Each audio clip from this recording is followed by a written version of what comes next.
They may be hopeful or they may be pessimistic about the nation's future, but many Americans are not informed about how the country runs. And some states, like Arizona, have a solution in mind. Anthony Marroquin in our Washington bureau spoke with Governor Doug Ducey about what Arizona is doing. We met up with Governor Ducey at the National Governors Association, which wrapped up in Washington today. He said that civics is very important and that states need to take the lead. When 10% of our college graduates believe that Judge Judy sits on the Supreme Court, it's just not that funny. It's a national problem that has been called a quiet crisis.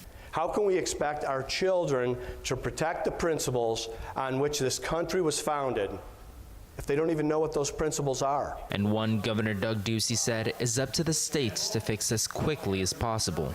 We expect them to do their part, but I would challenge all the governors here, have we all done our part? Arizona was the first of 15 states to pass legislation like the American Civics Act, a law that requires all high school students to pass the same civics test naturalized citizens take in order to graduate. We all know that before you can read, you have to learn to spell. And we believe that the questions posed by the civics test are just as fundamental in civics. In an interview after his speech, the governor said focusing on the area of civics will allow the country to move in a more unified direction. What we'd like to see is more civil, respectful, and healthy debate that can build consensus and move the country in the right direction. And though he said there is still ways to go, he is hopeful for the country's civic future. You know, Arizona was the 48th state to join the Union, so we know that sometimes good things can take some time.